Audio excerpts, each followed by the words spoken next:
지난 9월 총회에서 한국기독교장로회 총회장에 선출된 김충섭 목사. 앞으로 1년 동안 기장총회를 이끌어갈 김충섭 총회장은 소통을 우선시하는 총회장이 되기를 소원했습니다. 한국기독교장로회 김충섭 총회장을 만나 한국교회의 대표적 진보교단인 기장의 역할과 한국교회의 개혁과제 등은 무엇인지 이야기를 들어봤습니다. 목사님, 이렇게 인터뷰에 응해주셔서 감사드립니다. 아유, 저도 영광으로 생각합니다. 고맙습니다. 바쁜 시간 내주셔서 감사합니다. 이제 추석을 맞았는데요. 추석을 맞아서 덕담 한 말씀 해주신다면 어떤 게 있을까요? 추석은 참 아름답고 풍성한 계절이죠. 우리 민족의 최대 명절이라고 생각합니다. 한가위의 넉넉함, 풍성함, 오곡백과가 무르익고 햅쌀과 또 햇, 과일 함께 온 가족이 모여서 나누고 정담을 나누는 그런 귀한 명절이라 생각합니다. 현재 진행 중인 남북 회담, 이것이 좀 더 신속하게 잘 진행돼서 남북이 서로 자유롭게 왕래하고 정말 헤어진 모든 부모, 형제, 친척들이 함께 모여서 풍성한 한가위 명절 지냈으면 좋겠다 하는 그런 생각을 합니다. 어두운 밤하늘을 환하게 비추는 한가위 보름달처럼 이 땅에 고통과 어려움 당하고 있는 사람들, 그들에게 하나님의 사랑과 하나님의 은혜가 풍성하게 넉넉하게 임하게 되기를 기원합니다. 네, 이번에 103차 총회에서 총회장에 추대되셨는데 앞으로 1년 동안 총회를 어떻게 이끌어 가실 생각인지 계획을 말씀해 주신다면 어떤 게 있을까요? 저를 교단 총회장으로 추천해 주신, 그리고 또 선출해 주신 교회와 노회, 총회원의 뜻을 잘 받들어서 총회장의 소임을 잘 감당하려고 생각합니다. 또 교단을 대표하는 대표로서 한국교회 모든 교단들과 활발한 교류와 또 같이 연대해서 활동을 해서 이 시대에 하나님께 주신 사명을 감당하기를 원하고 있습니다. 더 나아가서 세계 교회와 협력하고 교제해서 세계 속에 우리 한국 교회 위상을 높여보고자 하는 그런 마음을 가지고 있습니다. 교단 내에서는 제가 주관하는 모든 회의와 모든 그 모임 속에서 정말 하나님께서 원하시는 그러한 아름다운 열매가 맺히도록 최선을 다해서 모임을 정말 합리적으로, 생산적으로 그렇게 이끌어갈 생각을 하고 있습니다. 교단 산하의 모든 교회와 또 모든 기관, 그리고 그 성도들을 목회자 심정으로 잘 이렇게 살펴가면서 작은 소리에도 귀를 기울여서 총회를 이끌어 가고자 하는 그런 마음을 가지고 있습니다. 네. 최근 기장총회 이슈를 보면 한신대 문제가 최근 몇 년 동안 좀 쭉 이어지고 있는데요. 총회장님께서 생각하시는 해결 방안이 혹시 어떤 게 좀 있으실까요? 한신대 문제는 참 우리 교단에 늘 관심하고 있는 중요한 그 문제가 아닐 수 없습니다. 이 한신대 문제는 이제 교단 101회 또 102회 총회에서 이제 결의한 그 총회 운영하고 있는, 적용하고 있는 이 한신대를 어떻게 잘 발전시킬까. 그렇게 해서 한신 발전 특별위원회를 만들었습니다. 그래서 지금 잘 활동을 하고 있고요. 학교의 여러 가지 문제를 좀 잘 해결해 나가도록 지금 노력을 많이 하고 있습니다. 결국 저는 이런 문제들이 소통 부재에서 온다고 생각합니다. 그들 모두 다 우리의 기장인 가족들입니다. 학생들도 가족이고 교수들도 이사들도 우리의 가족이거든요. 모두 다 학교 발전과 그리고 총회 발전을 정말로 염려하고 있는 그런 사람들입니다. 그렇기 때문에 우리가 마음을 열고 서로 소통하면서 기도하면 좋은 결과를 분명히 가져올 수 있다고 생각합니다. 특별히 차세대를 이끌어 나갈 우리 학생들, 본의 아니게 고통을 당하고 있습니다. 우리 총회와 또 우리 학교는 그 학생들의 의견을 경청해야 됩니다. 그래서 그들이 정말 마음 놓고 학교에서 공부하고 경건에 정진하도록 우리 총회와 학교가 같이 협력해서 그들을 이렇게 잘 할 수 있도록 노력을 해줘야 된다, 이런 생각을 하고 있어요. 그래서 정말 우리 한신대학 이 문제를 위해서 총회가 전반적으로 교단 신학과 교육의 미래 대안을 지금 마련하고 있습니다. 좋은 성과가 곧 나타나리라 생각을 하고요. 지켜봐 주시고 많이 또 이렇게 기도해 주시고 협력해 주시길 바랍니다. 부끄러운 얘기인데요. 최근 한국교회 내에서 목회자의 성범죄들이 좀 일어나고 있습니다. 총회장님께서는 이런 부분에 대해서 좀 어떻게 생각하시는지 한 말씀 부탁드리겠습니다. 이런 문제는 교단이 보다 더 엄격한 기준으로 적용을 해야 될 그런 문제들입니다. 교계에서 이런 일들이 일어나고 있다고 하는 것은 참 부끄러운 일이 아닐 수가 없습니다. 이러한 일들이 더 이상 일어나지 않도록 성폭력 예방교육을 실시하고 법과 제도를 만들어서 성윤리의식을 고양시켜야 된다. 그래서 이미 우리 교단에서도 이를 위해서 조처하고 있고, 또 더 이상 이런 일들이 일어나지 않도록 철저한 진상 규명과 그리고 단호하고도 엄중한 책임을 물어서 처벌하면서 일벌백계하며 정말 이런 일들이 더 이상 재발되지 않도록 최선을 다하려고 그렇게 생각을 하고 있습니다. 피해자 우선 원칙을 우리가 가지고 피해자들이 정말 정신적으로나 여러 가지 면에서 더 이상 피해를 당하지 않도록 그들을 더 위로하고 그들을 정말 지원해야 된다 하는 그런 생각을 하고 있습니다. 그 우리가 흔히 기장 정신, 기장성 이런 얘기를 많이 하거든요. 총회장님께서 생각하시는 기장 정신, 기장성은 뭐라고 보시나요? 우리 교단의 목회자들과 우리 성도들은 우리 교단에 대한 자긍심이 제가 생각하기에는 어느 교단보다도 좀 더 많다, 이렇게 생각을 합니다. 그 이유는 우리 기장이 기장성을 가지고 있다고 하는데 기인한다, 저는 그렇게 생각을 하고 있어요. 그럼 기장성이 뭐냐고 할 때, 기장성을 이야기하자면 1953년에 우리 기장이 새롭게 출발할 때 그 설립 정신을 이야기하지 않을 수가 없습니다.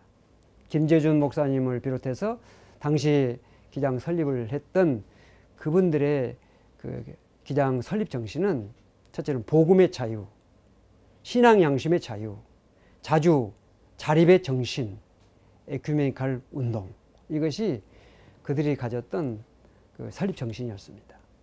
이 정신을 이어받아서 하나님께서 이 시대 속에서 우리 교단에게 주신 소명을 다각적으로 이 사회에 펼쳐왔다고 저희들 생각하고 있습니다. 예를 들면 인권 신장 운동이랄지, 또 민주화 운동이랄지, 통일 운동이랄지, 그리고 이제 생태 환경 문제랄지, 이제 이런 문제들을 지금 우리가 지금 해나가고 있고, 앞으로도 시대마다 하나님께서 우리에게 주신 소명을 잘 감당하는 것이 그 기장 정신의 계승의 모습이 아닌가, 이런 생각을 하고 있습니다. 한국 교회가 많이 어렵다는 얘기들을 최근 몇 년 사이에 이제 하고 있는데요. 특히 다음 세대가 점점 줄어들고 있고요. 교인 수도 물론 줄어들고 있고요. 이런 현실에서 기장이 해야 할 일이 무엇이라고 생각하시는지 한 말씀 부탁드리겠습니다. 네, 한국 교회의 교인 수가 감소하고 다음 세대, 차세대가 현격하게 줄어들고 있다고 하는 이 안타까운 현실 속에서 우리 목회자들이나 또 교계 지도자들이 많이 걱정하고 있는 건 사실입니다. 이 다음 세대가 이렇게 줄어들고 있는 이유가 몇 가지가 있겠죠. 예를 들면 저출산 문제, 그런 문제도 있을 수 있고, 또 하나는 이 사회적인 어떤 환경 문제다, 그런 생각도 합니다. 예를 들면 아이들이 월요일부터 토요일까지 여러 학원을 오고 가고 공부하는데 집중을 하고 있습니다. 쉬는 시간이 없죠. 근데 주일날 마저도 공부에 내쫓기고 있고, 혹시 쉰다 할지라도 그 시간에 이제 늦잠도 좀 자고 게임도 좀 하고 친구도 만나고 이제 그런 일을 하다 보니까 아이들이 교회를 이렇게 오게 되는 경우가 좀 적지 않냐 이런 생각을 하고 있어요. 그래서 이 문제를 우리가 어떻게 해결하느냐. 주일날 1시간, 그것도 말씀 듣는 시간은 정말 겨우 10분 내지 30분입니다. 일주일에 10분 내지 30분 가지고 어떻게 아이들 신앙교육을 할 것이냐. 물론 우리 교단이 제5세대 신앙 그 교육 교재를 개발했고 지금 곧 적용합니다. 또 청소년들을 위해서 터닝이라고 하는 신앙 수련회를 지금 실시하고 또 권역별 것을 전개해 나가려고 지금 하고 있습니다. 또 국제적인 리더십을 기르기 위해서 해외 파트너십 교회들과 교류하고 그들과 함께 일하게 함을 통해서 그 국제적인 리더십을 이제 기르고 있는 일에 노력을 하고 있습니다. 그러나 더 중요한 것은 가정교육이라고 생각합니다. 가정에서 부모님들이 신앙으로 아이들을 정말 인도하지 않으면 이 짧은 시간 속에서 교회 교육의 한계가 분명하다. 물론 교회 교육을 위해서 전문화 과정도 우리가 실시해야 되고 좋은 교재도 만들어야 되지만 먼저 가정교육이 가장 필요하다고 생각을 합니다. 그래서 가정에서 부모님들이 신앙으로 아이들을 이끌어 나가야 된다. 유대인들의 가정교육을 우리가 참고할 필요도 있겠죠. 그래서 가정에서 어떻게 하면 아이들을 신앙으로 잘 지도할 것인가. 우리 총회 산하에 있는 모든 교회 목회자들과 또 교회 지도자들이 여기에 좀 더 경각심을 가지고 설교와 또 교회 교육 현장에서 또 목회를 통해서 차세대 신앙교육의 중요성을 계속 강조하고 노력을 하면서 이 일에 집중해야 되지 않겠나 이런 생각을 하고 있습니다. 네. 그 최근 한국교회 경향을 보면 나와 다른 사람들을 좀 이단시하고 악마화하고 이런 경향이 좀 있다고 보여지는데요. 다양성을 인정하지 못하고 좀 포용성이 좀 줄어든다 이런 느낌을 좀 받거든요. 총 회장님께서는 이런 부분에 대해서 좀 어떻게 생각하시는지 한 말씀 부탁드리겠습니다. 네, 예수님 당시 바리새인들이나 서기관들 그들은 스스로를 의인으로 생각을 하고 자기들처럼 율법을 지키지 못하고 안식일을 지키지 못하고 어떤 그 계명을 지키지 못한 사람들은 죄인시하고 그들을 완전히 좀 소외시키고 그들 정죄하는 그런 분위기가 강했습니다. 그래서 예수님께서도 그들을 책망하셨던 것을 우리가 성경을 통해서 보고 있지 않습니까? 오늘 이 시대의 교회들이 이 사회 속에서 개토화되는 현상이 있다고 봅니다.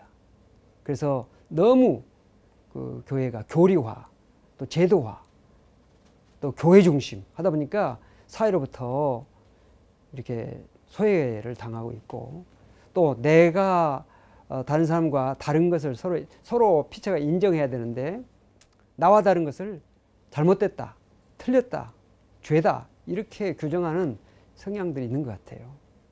우리가 좀 예수님의 정신을 정말 본받아서 좀 더 마음을 열고 서로를 포용하고 용납하는 그런 정신을 가지고 우리가 살아가야 되지 않겠느냐 이런 생각을 하고 있습니다. 예. 최근 몇 년 동안 한국교회 개혁을 요구하는 목소리가 굉장히 높아지고 있거든요. 근데 이 개혁을 하는 방법에 대해서는 여러 가지 다양한 의견이 있을 수 있잖아요. 총 회장님께서 보시기에 한국교회가 개혁을 할 수 있는 방안 좀 생각하신 게 있으시면 한 말씀 부탁드리겠습니다. 우리 개신교의 특징이 프로테스탄트입니다. 개혁이지요. 이것이 종교개혁 500주년을 지냈습니다마는 이것이 마르틴 루터가 당시 중세교회에 한 거에서 95개 조항을 비텐베르크 성당에 이렇게 걸었던 이제 그것이 정말 종교개혁의 하나의 시초라고 또 시발점이라고 생각하고 있습니다. 물론 칼빈이랄지 또 찌분기랄지 여러 개혁자들이 함께 협력을 했지요. 근데 이런 정신이 오늘 개신교 속에 얼마나 자리 잡고 있느냐. 교회가 교회를 위한 존재로 존재한다면 더 이상 교회의 가치가 없지 않느냐. 교회는 철저하게 사회를 위한 존재로서 하나님께서 이 시대 속에 주님의 몸으로 교회를 세웠는데 항상 예수님의 생각을 하면서 목회도 하고 교회 모든 행정이랄지 교회 조직이랄지 모든 것을 그것을 늘 생각하면서 해 나가야 되지 않겠나 이런 생각을 하고 있습니다. 그래서 정말 그 종교 개혁자들 그리고 우리 기장의 설립 정신 이것을 우리 교단은 끊임없이 생각하고 그 어떤 그 DNA를 우리가 정말 간직하면서 계속 우리 목회 현장에서 그것을 적용하면서 말씀과 이 현실 속에서 정말 고민하면서 목회를 해나가야 되지 않겠나 이런 생각을 하고 있습니다. 끝으로 그 한 말씀 해주신다면 어떤 게 있을까요? 참 이 시대가 어려운 시대입니다. 깨어야 될 시대라고 저는 생각합니다. 특별히 우리 한국 교회 성도들이 여러 가지 환경 속에서 스스로 절망하거나 낙심하지 말고 정말 이때가 깨어야 될 때다. 기도도 깨어 있어야 되고 정말 성령으로 깨어 있어야 된다. 이런 생각을 하면서 너희는 자다 깰 때라고 하는 주님의 말씀을 기억하고 또 우리는 하나님의 자녀로서 빛의 자녀로서 빛의 열매 착함과 의로움과 진실함을 우리가 항상 생각하면서 이 시대 속에서 정말 환경 바라보지 말고 믿음의 주에 온전케 하신 예수를 바라보면서 우리 함께 믿음으로 나가야 된다 이런 생각을 합니다. 정말 한국 교회 또 우리 국민들 모두가 이 시대 속에서 희망을 가지고 미래를 향해서 함께 나갈 수 있기를 소망합니다. 총 회장님 오늘 말씀 감사드립니다. 고맙습니다. 네, 감사합니다.